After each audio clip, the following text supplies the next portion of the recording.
think a lot of people underestimate just how much muscle they can build naturally. If you only knew the power. If training consistency is there, training technique is there, training intensity is there, and diet is good, then my goodness, significant muscle growth progress can be made for most people. Yes, it's true. Genetics play a massive role in the potential we have for building muscle, as well as the shape of how our muscles will actually turn out to be. La la la la la la la la. But regardless of that, most people do have the capacity to make a significant difference to their physique from the muscle they do have the potential to build. Well, will you look at me? This is great news. That being so, you might be thinking, that's a nice sentiment and all, but that sure as heck hasn't been the case for me. Here's my experience. People who find themselves experiencing a disappointing lack of muscle growth progress most commonly either, 1, aren't training consistently, and I don't mean training consistently for weeks or months, I mean for years and years. 2, they aren't training with good technique. 3, they aren't training hard enough. 4, they aren't eating great. And 5, they're not giving it enough time. That's the thing about muscle growth. It's going to take time, even if you're doing everything perfectly. And now we wait. And to see truly significant results, I'm not talking weeks or months of sticking with the process. I'm talking years of it. 2,000 years later. If one or more of those elements are missing, like you're not training consistently enough, then there's a high probability that your muscle growth progress is going to be much less impressive than you'd like it to be. And I think that leaves a lot of people left frustrated, thinking that they don't actually have that much genetic potential for building muscle. Or that they hit their natural genetic muscle growth potential early. Here's a different perspective for you. I like to think of the muscle growth process comparatively to learning and mastering a musical instrument.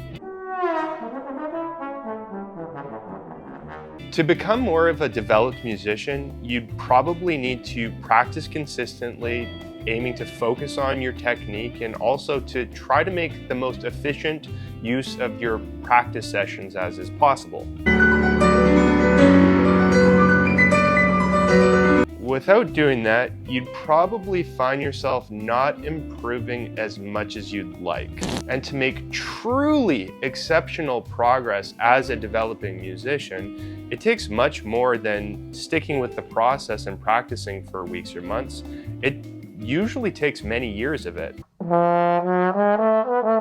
The same is probably true when aiming to develop any skill to a high degree. Team sports, painting, business, you name it. I can't stop! It's all similar to the muscle growth process. Am I right? Let me know in the comment section if you know what I mean or you can relate. So for anyone that's really serious about building a lot of muscle, I would make sure that you're being consistent for more than just weeks or months, aiming to move with good technique, aiming to train hard for most of the time, eating an appropriate diet, and sticking with all of that for years. If you're not seeing some cool muscle growth progress without checking off those boxes, I wouldn't write yourself off. Just keep sticking with it. Don't ever give up.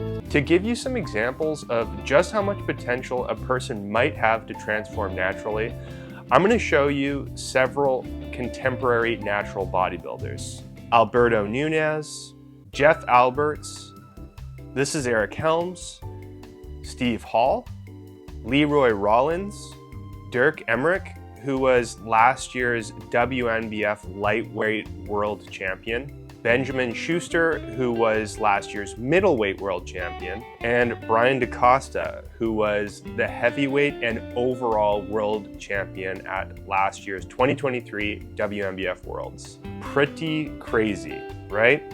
Whoa.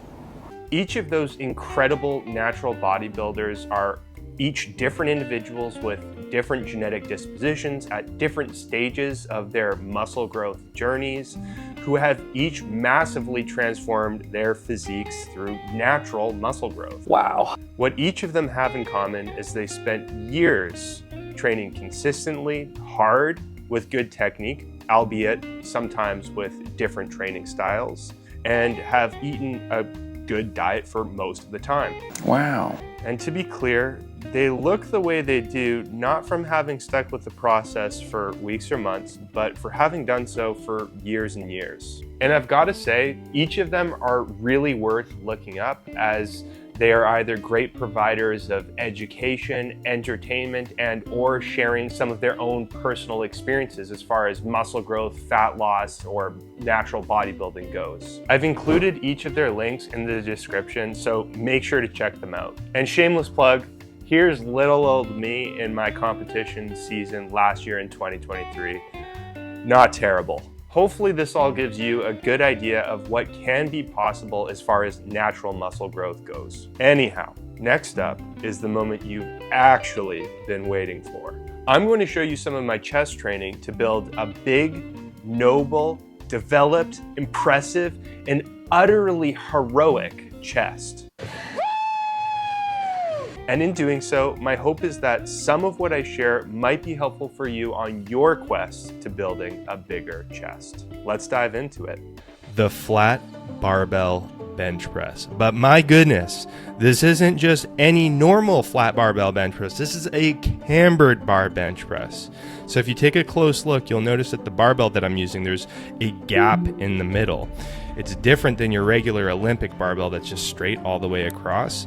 The reason why this is advantageous to use is because it allows for more depth at the bottom of each rep. So I'm actually able to stretch out my pec muscles even more, which probably adds a decent amount more stimulus per each rep. The other reason why I love using this is it forces me to lift lighter than if I was using a regular barbell. And that might sound like not such a great thing, but it's fantastic. So I get just as much, if not more, stimulus with that added depth. But because I'm lifting lighter than I otherwise would be, it saves my joints. It saves my elbows primarily, and my shoulders a little bit too. So I can progress for longer. Up next is this incline dumbbell chest press, just focusing on the basics here. If I could articulate just one technique cue that has probably been the most helpful for my overall chest development over the years, it's to move with as much depth as possible. So you'll notice I'm actually bringing the dumbbells to where they actually touch the fronts of my shoulders. Can't really move any more deeply than that. It allows for the biggest stretch possible across the chest, which potentially will maximize the amount of stimulus that I get from every rep. It also helps me with my mind muscle connection. So since I can feel such a deep stretch at the bottom of each rep, it helps me connect with that musculature, which is probably a positive as well. You'll also notice that I am flaring my elbows quite a bit when I do this. This is what I think is the best setup for me, how I connect with the movement the best. If you're thinking, well, hey, isn't that hurting you? It's like, no, it's not, because it's within a load that's non-injurious to me. If I lifted too heavy, it would. And lastly, I've got this hammer strength machine chest press. The machine itself doesn't actually allow me to move with quite as much depth as the last two exercises, but even so, I've got a really strong mind muscle connection with it. And I also am getting a lot out of including this in my program. It's a movement that doesn't have quite so much of a stabilization demand as, say, the dumbbell chest press or the cambered barbell bench press, because it's a machine. It's a fixed movement path. I don't have to do as much micro managing as far as like stabilization goes. So for that reason, I can really push my muscle bellies hard. And it's just a nice little bit of variety that I can add into my program amidst the other free weight movements.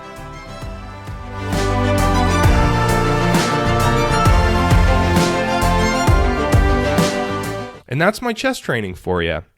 You might have noticed that I'm not currently including any fly type movements.